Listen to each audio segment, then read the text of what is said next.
Dr. Helen Carter wiped the sweat from her face as she looked at the strange symbols on the ancient wall. She had been studying these ruins for 3 months now. The colony on Kepler 442b was supposed to be a simple research station. Nobody expected to find something like this. "Kevin, you need to see this," she called to her friend. Kevin Brooks was the man in charge of keeping the colony running. He handled all the boring stuff, like food supplies and power systems. But right now, Helen needed him to see what she had found. Kevin walked over, his boots making soft sounds on the dusty ground. The ruins were old, really old, maybe millions of years old. The walls were made of some kind of metal that never seemed to rust or break down. "What is it this time, Helen?" Kevin asked. He was tired. Running a colony was hard work. There were always problems to fix. Broken water pipes, power outages, people getting sick. He didn't have time for ancient alien puzzles. "Look at this panel," Helen said, pointing to a section of the wall that looked different from the rest. It had symbols that seemed to glow with a faint blue light. "I think it's some kind of control system." Kevin looked closer. The symbols were moving. They shifted and changed as he watched. It was beautiful and scary at the same time. "Maybe we should leave it alone," Kevin said. "We don't know what it does." But Helen was already reaching out to touch it. She was a scientist. She couldn't help herself when she saw something new and mysterious. Her fingers brushed against the glowing symbols. The wall came alive. Lights flashed everywhere. The ground started to shake. A deep humming sound filled the air. It was so low that they felt it in their bones more than heard it with their ears. "What did you do?" Kevin shouted over the noise. "I don't know." Helen shouted back. The humming got louder. The lights got brighter. Then suddenly, everything went quiet. Helen and Kevin looked at each other. They were both breathing hard. The wall still glowed, but softer now. The symbols had stopped moving. "Maybe it's broken," Helen said hopefully. She was wrong. Deep underground, things that had been sleeping for a very long time were waking up. They had been waiting for someone to touch the wall, waiting for someone to wake them up. The devourers were hungry. They had been sleeping since their creators died out. Millions of years ago. They were machines, but not like any machines humans had ever seen. They could think. They could learn. And they had one purpose: to eat everything alive and use it to make more of themselves. The first devourer crawled out of the ground near a colony's outer forms. It looked like a giant spider made of black metal. Its eyes glowed red. Its mouth was full of spinning blades. Farmer Pete Johnson was checking his corn when he saw it. Pete had been growing food for the colony for 2 years. He was a simple man who liked simple things: growing plants, taking care of animals, quiet evenings with his wife. The devourer moved fast, too fast for Pete to run. It grabbed him with metal arms and pulled him into its mouth. Pete's screams didn't last long. The machine ate Pete completely. His clothes, his bones, everything. Then it started to change. It got bigger. New parts grew out of its body. Within minutes, there were 2 devourers where there had been one. Moved toward the farms. There were more people there. More food. Back at the colony's main building, Captain Jake Miller was having his morning coffee when the alarms started going off. Jake was the head of security for the colony. He had been a soldier before coming to this quiet planet. He thought his fighting days were over. "What's happening?" He asked Lisa Park, the woman who ran all the communications equipment for the colony. Lisa was staring at her screens with wide eyes. "I'm getting reports from the outer farms. People are screaming about monsters. Giant metal spiders." Jake grabbed his rifle. "Send out the security teams and get me a visual on whatever is out there." Lisa's fingers flew over her keyboard. Camera feeds appeared on the big screen. What they saw made Jake's blood turn cold. Devourers were everywhere. They were eating everything. Plants, animals, people, and they were multiplying fast. Every few minutes, one would split into two. Then those two would split into four. "Get Helen and Kevin on the radio," Jake ordered. "They started this. Maybe they know how to stop it." But when Lisa tried to call the research site, nobody answered. Helen and Kevin were running. The ruins were crawling with devourers now. They poured out of holes in the ground like metal ants. The two humans ran as fast as they could toward the colony's main buildings. "We have to warn everyone," Helen gasped as they ran. "We have to survive first." Kevin replied. Behind them, the devourers were getting closer. Their metal legs made clicking sounds on the rocky ground. Their red eyes never stopped watching. Jake's voice came over the colony's speaker system. "All colonists report to the main building immediately. This is not a drill. We are under attack." People ran from all over the colony. Farmers dropped their tools. Scientists left their labs. Children cried as their parents carried them. Lisa worked frantically at her communications station. She was trying to boost their distress signal. The colony had an emergency beacon that could send messages across space. But it wasn't very powerful. She needed to make it stronger. "Jake, I need more power for the transmitter," she called out. "Take whatever you need," Jake replied. He was at the window, watching the devourers get closer. They moved like a black wave across the landscape, eating everything in their path. Lisa rerouted power from all over the colony. Lights went out. Air conditioning stopped.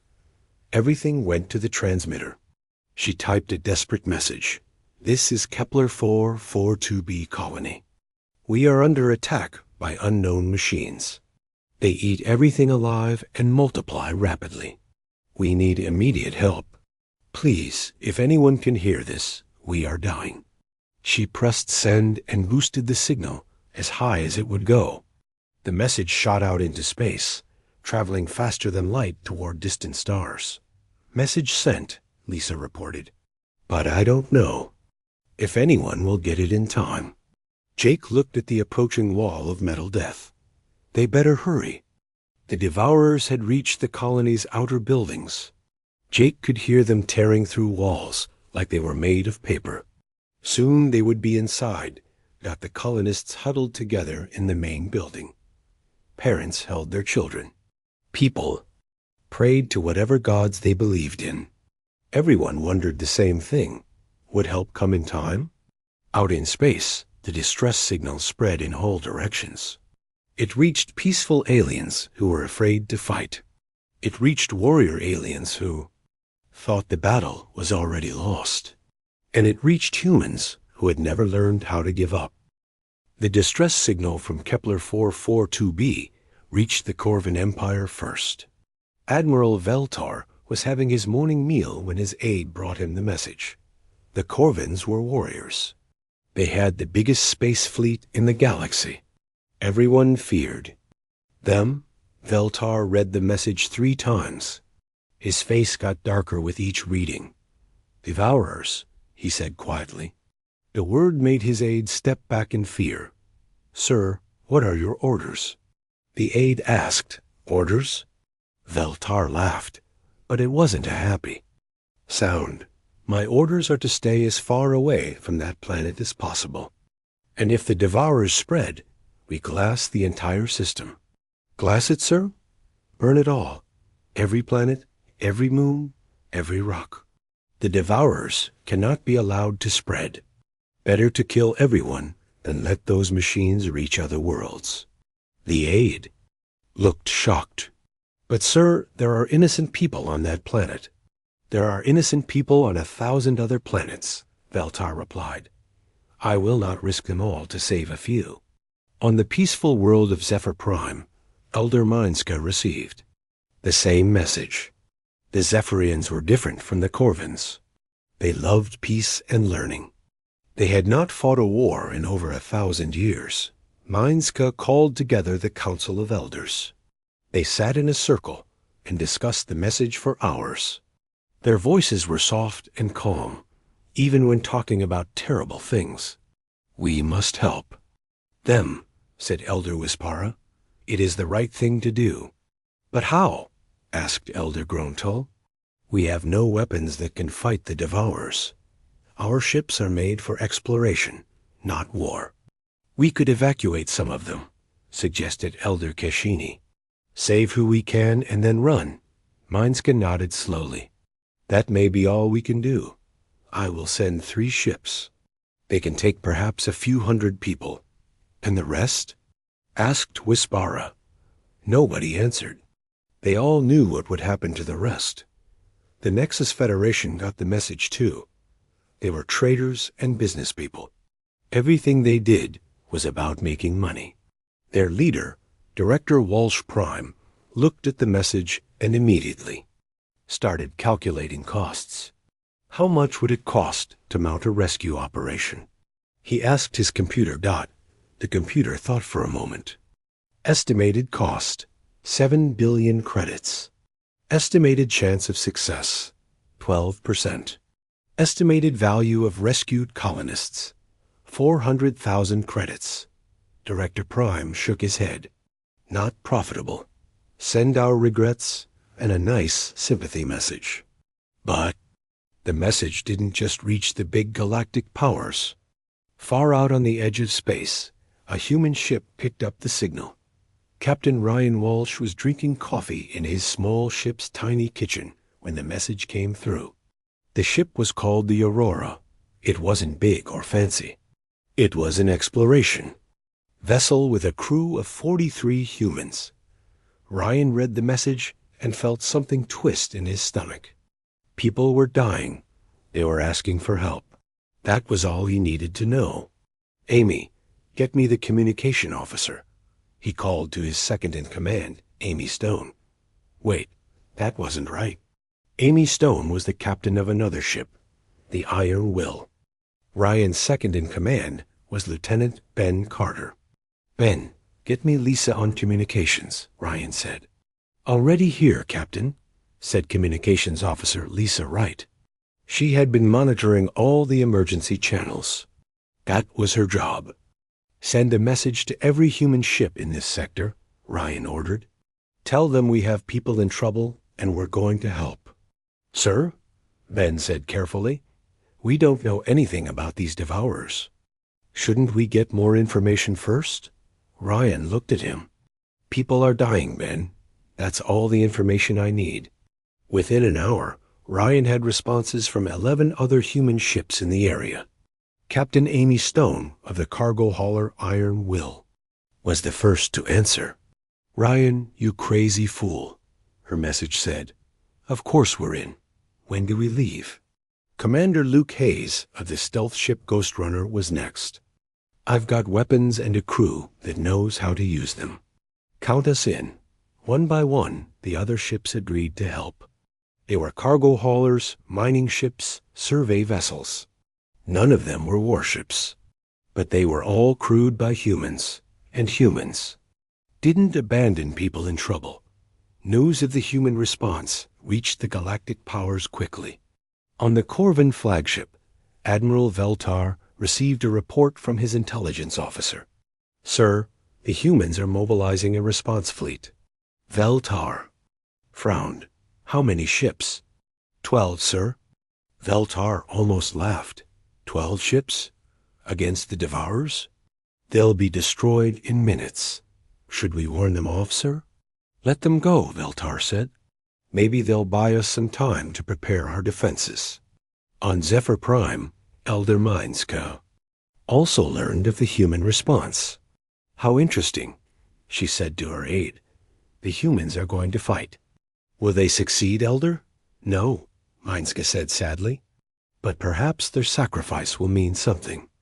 Director Prime of the Nexus Federation had a different reaction. "Humans are going? This could be profitable after all. If they succeed, we can claim we supported them. If they fail, We can sell the story to the news networks. But out in space, the humans weren't thinking about politics or profit.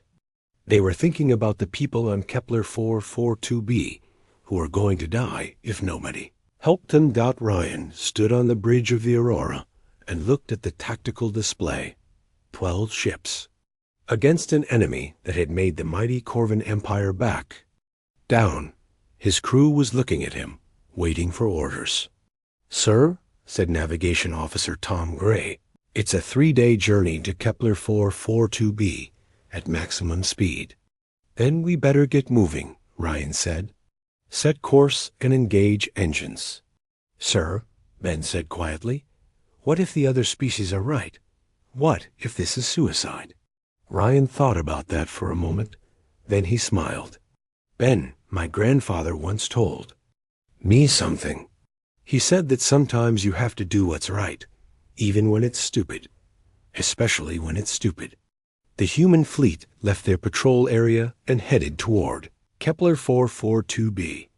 12 small ships against an ancient enemy that ate worlds. On Kepler 442b, the situation was getting worse.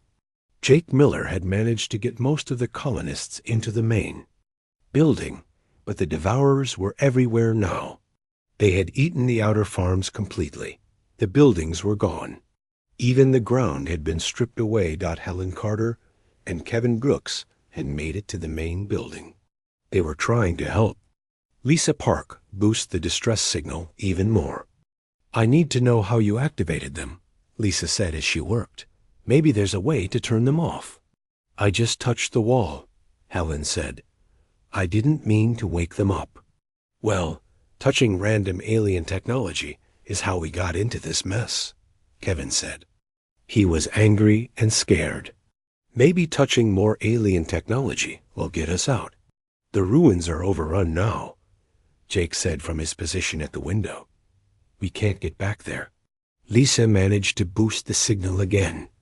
"I'm getting responses," she said. "The Zephyrians say they're sending 3 ships. The Corvins say they're sorry, but they can't help. The Nexus Federation sent a nice message about how sad they are." "Anyone else?" Jake asked. Lisa paused. "There's a group of humans coming. 12 ships." "Humans?" Helen said. "I've never heard of them." "They're a small species from the Outer Rim," Lisa explained. "Not very advanced. I don't know why they think they can help." Jake looked out at the growing army of Devourers. "At this point, I'll take help from anyone." The Devourers had finished eating everything outside the main building. Now they were starting to test the walls. Their metal claws scraped against the reinforced concrete. Sparks flew where they touched. "How long until the humans get here?" Jake asked. 3 days, Lisa replied. Jake looked at the walls. The Devourers were already making small cracks. "I don't think we have 3 days." But the humans were coming anyway. 12 ships full of people who had never learned that some things were impossible. The human fleet dropped out of faster-than-light travel at the edge of the Kepler 442 system. What they saw made everyone go quiet. The planet looked sick. Where it should have been green and blue, it was now gray and black. The Devourers had eaten half of it already. Even from space, they could see the machines moving across the surface like a disease. "My God," whispered Navigator Tom Gray from the Aurora's bridge. "What are those things?" Captain Ryan Walsh studied the tactical display. The Devourers weren't just on the ground. They had built ships, too. Dozens of dark metal vessels orbited the planet like hungry sharks. "Communications, get me the other captains," Ryan ordered.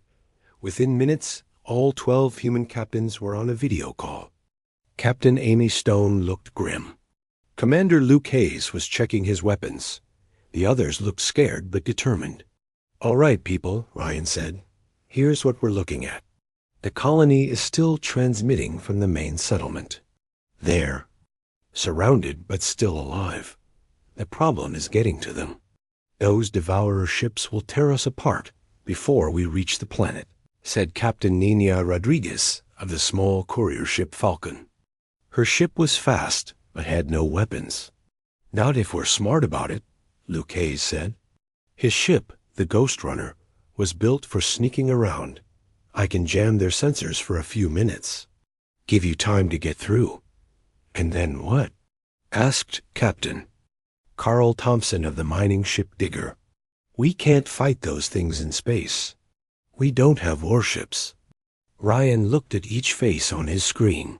These weren't soldiers. They were cargo haulers, miners, explorers. Regular people who had decided to do something impossible. "We don't fight them in space," Ryan said. "We go down to the planet and fight." "Them there? On the ground?" Amy Stone shook her head. "Ryan, that's crazy even for you." "Maybe," Ryan admitted. "But it's the only way to save those colonists. We go in fast, grab as many people as we can, and get out." The other captains were quiet for a moment. Then, one by one, they nodded. "I'm in," said Amy. "Me too," said Luke. "Let's do this," said Nina. Soon all 12 captains had agreed. They would attempt the impossible. Back on the planet, things were getting desperate. The Devourers had broken through the outer walls of the main building. Jake Miller and his security team were fighting them in the corridors. "Fall back to the central area." Jake shouted over the sound of gunfire. His rifle shots barely slowed the metal monsters down. But they kept him and his men alive a few more minutes. Lisa Park was still at her communication station, trying to coordinate with anyone who would listen. "The humans are here," she announced. "Their ships just entered the system." "How many?" Jake asked as he reloaded his weapon. 12. Jake shot a Devourer that was trying to climb through a broken window. "That's all?" "That's all," Lisa confirmed. Helen Carter was working frantically at a computer terminal. "I'm trying to understand how these things work," she said. "Maybe there's a weakness we can exploit." "Any luck?" Kevin Brooks asked. He was helping barricade doors with furniture. "They're machines, but they think like animals," Helen said. "They have some kind of shared intelligence, like a hive mind." "Can we disrupt it?" Jake asked. "I don't know. Maybe. But I'd need to get close to one of their central nodes." "The big ones outside are probably nodes," Jake said. "Good luck getting close to them." Up in space, the human fleet was making its move. Luke Hayes took his stealth ship ahead first. The Ghost Runner was painted black and covered with sensor dampening materials. It was nearly invisible. "I'm in position," Luke reported. "Activating jamming systems now." The Devourer ships suddenly went dark. Their sensors couldn't see anything. They started moving randomly, looking for threats. "Go, go, go," Ryan ordered. The human ships dove toward the planet as fast as they could go. The Aurora led the way, followed by the Iron Will and 9 other vessels. They were flying so fast that their hulls started to glow from atmospheric friction. The Devourers on the ground looked up as the human ships screamed overhead. They had never seen anything move so fast or so recklessly. "Landing zone is hot," reported Captain Rodriguez as she flew over the colony. "There are hundreds of those things down there." "We'll make our own landing zone," said Captain Thompson. His mining ship was full of explosives.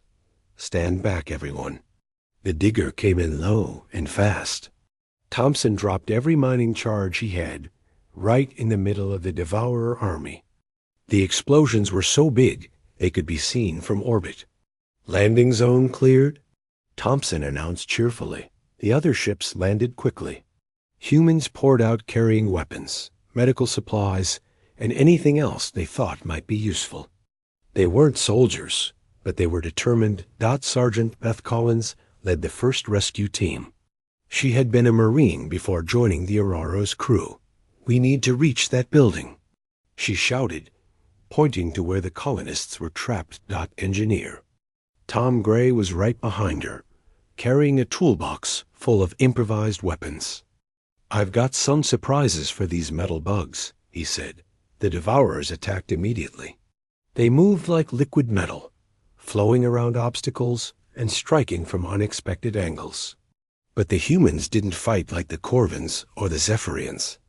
Corvins fought with discipline and formation. The Zephyrians fought with careful planning. The humans fought like wild animals protecting their young. Pilot Nina Rodriguez used her ship's engines to create a wall of superheated air that melted. Devourer legs. Demolitions expert Carl Thompson threw homemade bombs that filled the air with metal-eating acid.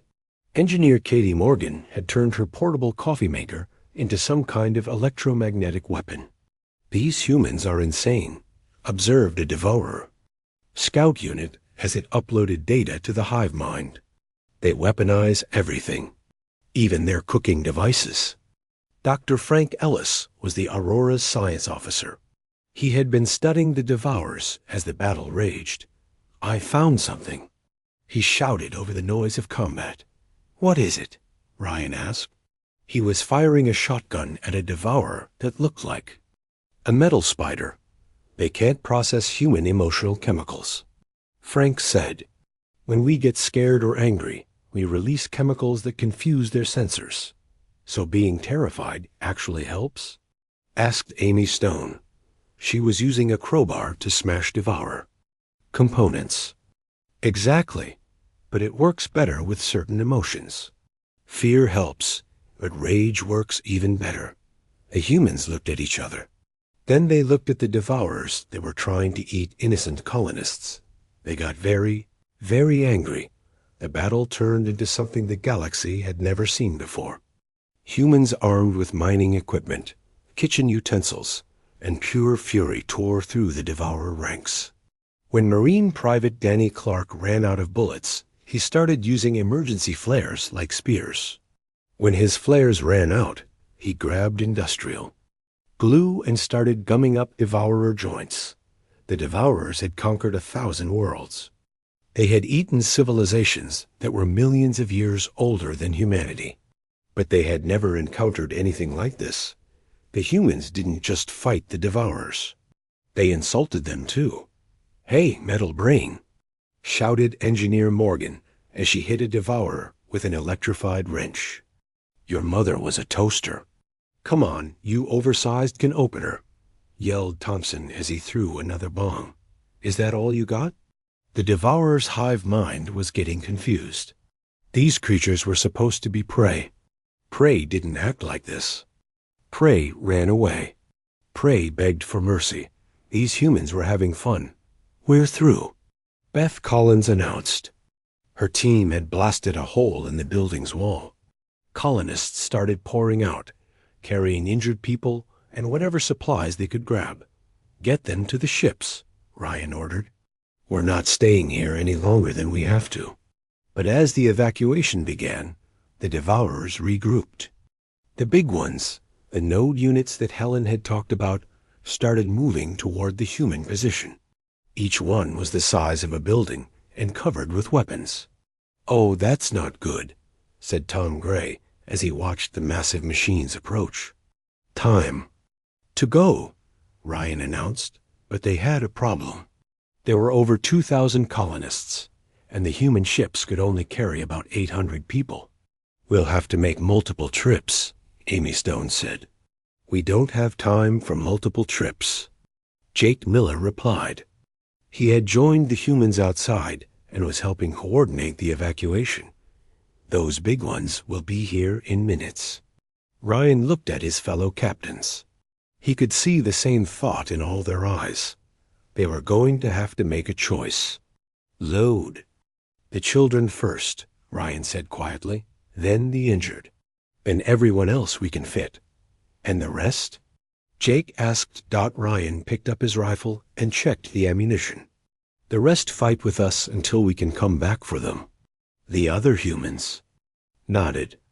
They would stay and fight impossible odds to give the colonists a chance to escape. The galaxy was watching through long-range sensors. The Corvin Empire had their best ships at the edge of the system, ready to glass the planet if the Devourers won. The Zephyrians were monitoring everything with their science vessels. The Nexus Federation was recording it all for future sale. All of them expected to watch the humans die heroically, and USELESSLY. Instead, they watched something else entirely. The first load of colonists lifted off in 6 human ships. Children pressed their faces against the windows, watching their home planet shrink below them. Their parents tried not to cry as they left friends and family behind. On the ground, Ryan Walsh stood with the remaining humans and colonists. The Devourer node units were getting closer. Each one was as big as a city block and covered with spinning blades and energy weapons. How long until the ships can come back? Jake Miller asked. 4 hours minimum, Ryan replied. They have to get the refugees to safety first. Jake looked at the approaching metal giants. We need to hold for 4 hours against those things? No, said Dr. Frank Ellis. He was still studying his readings on the Devourers. We need to do something much smarter than that. What do you mean? Asked Helen Carter. The scientist had stayed behind to help coordinate the defense. Frank pointed at his scanner. These node units are the brains of the whole operation. If we can take them out, the smaller Devourers will get confused. They won't know what to do. Great plan, said demolitions expert Carl Thompson. How do we kill something that big? Frank smiled. It wasn't a nice smile. We don't fight them from the outside. We fight them from the inside. The humans looked at him like he was crazy, which he probably was. You want us to go inside those things? Asked engineer Tom Gray. The Devourers eat everything, right? Frank explained. What if we let them eat us? But instead of dying, we blow them up from the inside? There was a long silence. Then engineer Katie Morgan started laughing. That's the stupidest plan I've ever heard. I love it, said Beth Collins. Count me in, added Danny Clark. One by one, the humans agreed to the insane plan. They would let themselves be eaten by giant robot monsters, and then explode them from the inside. The galaxy was still watching through long-range sensors. Admiral Veltar of the Corvan Empire was getting reports from his intelligence officers. Sir, the humans appear to be intentionally getting captured by the Devourers. Veltar frowned. Are they surrendering? No, sir. They're carrying explosives. Veltar stared at the tactical display. They're going to blow themselves up inside the node units? It appears so, sir. For the first time in his military career, Admiral Veltar was speechless. On Zephyr Prime, Elder Mindska was having a similar conversation with her aide. Elder, the humans are doing something we don't understand. What are they doing? They appear to be committing suicide in a very complicated way. Mindska was quiet for a long moment. Perhaps, she said finally, we don't understand humans as well as we thought. Back on the planet, the humans were putting their crazy plan into action. They had split into teams. Each team would target one of the big node units. Ryan's team went after the biggest one. It was the size of a small mountain and had more weapons than some space battleships. Getting close to it should have been impossible, but the humans didn't try to sneak up on it. They ran straight at it, screaming and shooting and making as much noise as possible. The node unit was confused. This wasn't how prey was supposed to behave. It reached out with its massive arms and grabbed the humans, pulling them toward its central processing chamber. Phase 1 complete, Ryan said into his radio as he was dragged inside the metal monster. We're in. The inside of the node unit was like being inside a giant factory. Conveyor belts carried materials from one processing station to another. Robotic arms sorted through collected matter. The air smelled like hot metal and ozone. This place is gross, said Tom Gray as he looked around. The engineering part of his brain was impressed despite the circumstances. But I can see where the main power coupling is. Can you blow it? Ryan asked. Tom patted his bag of explosives. I can blow anything if you give me enough time. The other teams were having similar experiences.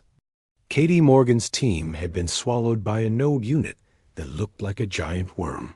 Carl Thompson's group was inside one that resembled a metal octopus. The Devourers thought they were processing the humans like any other organic matter. They didn't realize that their prey was planting bombs throughout their vital systems. "Charges set," reported Katie's voice over the radio. "Ready to make some noise." "Same here," added Carl. "This ugly bucket of bolts won't know what hit it." But Frank Ellis was having problems. His team had been assigned to the smartest of the node units. It had figured out that something was wrong. "Warning," the machine's voice echoed through its internal chambers. "Foreign objects detected. Beginning purge protocol." The inside of the machine filled with poisonous gas. Frank and his team put on their emergency breathing masks, but they wouldn't last long. "Frank, get out of there," Ryan called over the radio. "Negative," Frank replied.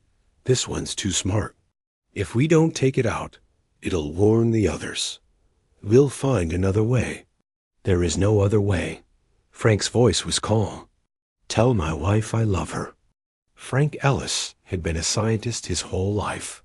He had studied stars and planets and alien creatures. He had always believed that knowledge was the most important thing in the universe. Now he learned that some things were more important than knowledge. Some things were more important than his own life. He set off his charges early. Explosion tore through the node unit's brain center. The massive machine staggered and fell, crushing dozens of smaller Devourers beneath it. But Frank and his team were gone. "Frank is down," Ryan reported. His voice was tight with grief and anger. "All teams, execute now. Make it count." The explosions happened almost simultaneously. 4 massive node units died in balls of fire and twisted metal. The remaining Devourers on the planet suddenly stopped moving. Their hive mind was broken. "It worked," shouted Helen Carter from the human command post. "They're shutting down." But the celebration was short-lived. The Devourers in orbit had detected the loss of the node units. They were sending down reinforcements. Hundreds of new machines were falling from the sky like metal rain. "The ships are coming back," Lisa Park reported from her communication station. "But they won't be here for another hour." Ryan looked at the falling Devourers, then at the remaining humans and colonists. There were about 300 people left to evacuate. The approaching machines would overrun them in minutes. "New plan," Ryan announced. "We run." "Run where?" Jake asked. "Those things are everywhere." Helen Carter had an idea. "The ruins where this all started. They're deep underground. Maybe we can hide there until the ships return." It wasn't a great plan, but it was the only plan they had. The group of survivors started moving toward the ancient ruins where Helen had first awakened the Devourers. The journey was terrifying. New Devourers were landing all around them. The humans fought a running battle, using every trick they could think of. When they ran out of bullets, they used rocks. When they ran out of rocks, they used harsh language. Engineer Morgan jury-rigged the sound system to play music at frequencies that hurt the Devourer's sensors. "If I'm going to die," she announced, "I'm going out with style." The music was so loud and annoying that even the humans wanted to cover their ears. But it worked. The Devourers couldn't coordinate their attacks properly. They reached the ruins just as the human ships appeared in the sky above. Captain Amy Stone's voice crackled over the radio. "Sorry we're late to the party," she said. "We brought friends." The returning 6 ships had picked up 3 Zephyrian vessels along the way. The peaceful aliens had decided they couldn't just watch people die anymore. "Zephyrian ships, this is Captain Walsh," Ryan called. "Thank you for coming." "We may not." "Be warriors," replied Elder Wispara from the lead Zephyrian ship, "but we could not stand by while brave beings fought alone." The combined human and Zephyrian fleet began picking up the survivors. But the new Devourers were adapting. They had learned from watching the humans fight. They were building anti-aircraft weapons. "We're taking fire," reported Captain Rodriguez as her ship dodged energy beams. "All ships, combat landing procedures," Ryan ordered. "Get down fast and get our people." The ships dove through the devourer fire like bullets. Some got hit. The mining ship Digger took a direct hit to its engine and crash-landed near the ruins. Captain Thompson and his crew were trapped. "We'll get you out, Carl," Amy Stone called over the radio. "Negative," Carl replied. "We're pinned down. Save the others." Ryan looked at the tactical situation. They could save most of the survivors, but not all. They would have to leave some people behind not again. "Load everyone you can," Ryan ordered. "We're not leaving anyone if we can help it." Engineer Tom Gray had an idea. "The Devourer control systems are based on quantum frequencies," he said. "If we can reverse the signal that Helen used to wake them up, maybe we can put them back to sleep." "Can you do it?" Helen asked. "Maybe, but I'd need to get back to that control panel you touched. The one that started all this." Helen looked at the ruins. They were crawling with devourers now. Getting to the control panel would be suicide. "I'll go with you," she said. "Helen, no," Kevin Brooks protested. "It's too dangerous." "I started this mess," Helen replied. "I should be the one to end it." Tom and Helen slipped away from the main group. They crawled through the ruins, avoiding devourer patrols. The control panel was still glowing with the same blue light that had attracted Helen in the first place. "How do we reverse it?" Tom asked. Helen studied the symbols. I think we touch it the same way, but think different." 3 weeks after the battle at Kepler 442b, the galaxy was still trying to understand what had happened. The great powers held emergency meetings. Scientists studied the battle recordings. Military leaders updated their tactical manuals. On the young Corvin flagship, Admiral Veltar was reviewing combat footage for the 100th time. His aide stood beside him, equally confused. "Play the section where they charged the node units again," Veltar ordered. The holographic display showed human soldiers running directly at machines that outweighed them by thousands of tons. They were laughing and shouting insults as they did it. "Admiral, I don't understand their tactics," the aide said. "They seem to ignore all basic military doctrine." "That's what makes them dangerous," Veltar replied slowly. "We fight to win. They fight to save people. Those are very different things." "Should we consider them a threat, sir?" Veltar thought about that. "No, not to us. But I wouldn't want to be anyone who threatens innocent people when humans are around." On Zephyr Prime, Elder Minsko was having a similar conversation with the Council of Elders. But their discussion was different from the Corvin military briefing. "The humans have invited us to establish an embassy on their homeworld, Elder," Wispara reported. "They want to share technology and knowledge." "What do they want in return?" asked Elder Grontal. "Nothing," Wispara replied. "They said that helping people is its own reward." The council was quiet for a long moment. Such thinking was foreign to most galactic civilizations. Everyone always wanted something in return. "Perhaps," said Minska, "we have found the teachers we have been looking for." Director Prime of the Nexus Federation was having a different kind of meeting.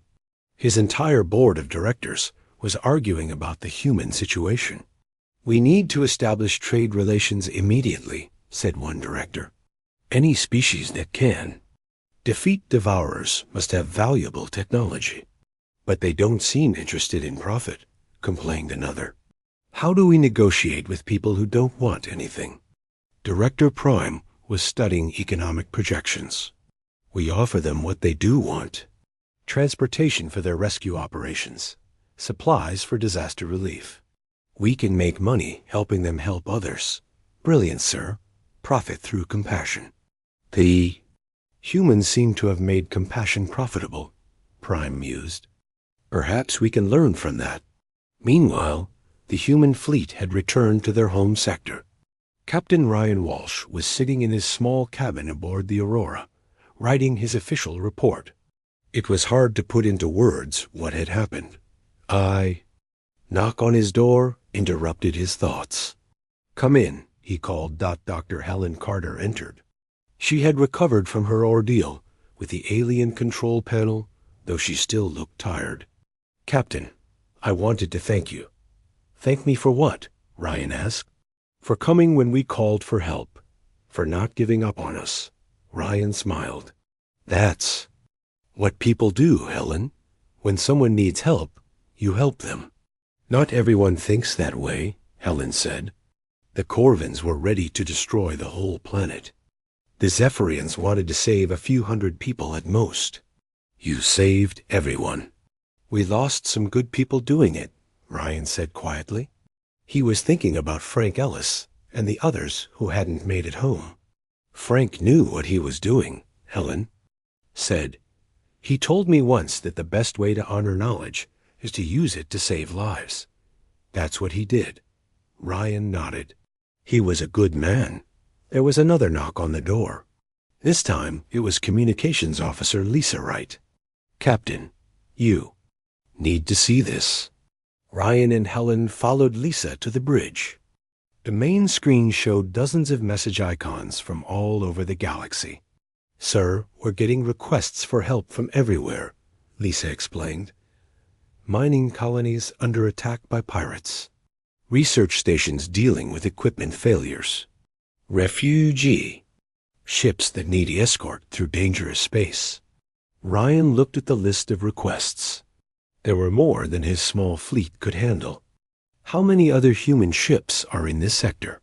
"About 50, sir, but most of them are cargo haulers and survey ships." "Send a message to all of them," Ryan ordered. "Tell them we have people who need help. Ask who's available." Within an hour, 43 ships had volunteered. Captains who had never fought a battle in their lives were ready to risk everything to help strangers. "Sir," said Ben Carter, Ryan's second in command, "we're not a military organization. We're not equipped for this kind of work." "Then we'll learn," Ryan said. "We'll figure it out as we go." News of the Human Response Network spread quickly through the galaxy. Soon the phrase, "call the humans," became synonymous with hope in desperate situations. 6 months later, Captain Amy Stone was leading a convoy of refugee ships through pirate-controlled space. Her cargo hauler, Iron Will, wasn't built for combat, but she had learned to fight anyway. Pirates dropping out of warp, reported her navigator. 3 ships, heavily armed. "Signal the convoy to stay in formation," Amy ordered, "and send a message to the pirates." "What message, Captain?" Amy smiled. It wasn't a nice smile. "Tell them they're threatening innocent people. Tell them to run." The pirates laughed at the message. 1 cargo hauler against 3 warships? It should have been easy. They didn't know about the other human ships that had been following them, or about the modified mining charges that Amy's ship was carrying, or about the fact that humans had spent the last 6 months learning how to turn anything into a weapon. The pirate leader was still laughing when his ship exploded. Back on Earth, the human government was trying to deal with their sudden fame. President Sarah Johnson was meeting with her cabinet about the galactic situation. "The Corvin Empire wants a formal alliance," reported Secretary of State Mike Davis. "They're offering advanced weapons technology." "What do they want in return?" the president asked. "They want us to help them fight their wars." President Johnson frowned. "That's not what we do. We help people, not governments." "The Zephyrians are offering a different deal," said Davis. "They want to share scientific knowledge. No military strings attached. That sounds better." "What about the Nexus Federation?" "They want to hire us as a security service. They'll pay well." The president thought about it. "Set up meetings with all of them. But make it clear. We help people in trouble. We don't take sides in political conflicts, and we don't work for profit." "Ma'am, that might limit our options." "Good," the president said. We're not trying to conquer the galaxy. We're trying to make it a safer place. A year after Kepler 442b, the galaxy had changed. The great powers still existed, but there was a new player in galactic politics. Humans didn't have the biggest fleet or the most advanced technology, but they had something else, Dot. They had a reputation, Dot. When disaster struck, humans showed up. When pirates attacked weak colonies, humans hunted them down. When scientific expeditions got lost in dangerous space, humans found them and brought them home. The galaxy learned that humans kept their promises. When they said, "We're coming," they meant it. When they said, "We won't leave you behind," they meant that Captain Ryan Walsh was promoted to Admiral and put in charge of the new Human Rescue Service. His flagship was still the Aurora, but now it led a fleet of over 200 ships from dozens of human colonies. On the anniversary of the Kepler 442b rescue, Admiral Walsh received a special message. It was from Dr. Helen Carter, who had been elected as the new governor of the rebuilt colony. "Ryan," her message said, "I wanted you to know that we've received another signal. Another colony under attack. This time, it's the Zephyrians who are in trouble. Their ships are too slow to mount a rescue operation." Ryan smiled as he read the message. "Signal the fleet," he told his communications officer. "All ships prepare for immediate departure." "Where are we going, sir?" asked his aide. "To help some friends," Ryan replied. "It's what we do." The human fleet jumped to warp speed, racing across the galaxy to answer another desperate cry for help. Behind them, the galaxy watched and learned. The humans had taught them something important. The most dangerous beings in the universe aren't the ones with the biggest weapons or the most advanced technology. They're the ones who refuse to let innocent people suffer. They're the ones who always come when called. They're the ones who never leave anyone behind. And in a galaxy full of ancient civilizations and powerful empires that made humans the most dangerous species of all, not because they wanted to conquer or destroy, but because they cared too much to let evil win. The galaxy was a safer place because humans were stubborn, enough to believe that everyone deserved to be saved, even when it seemed impossible, especially when it seemed impossible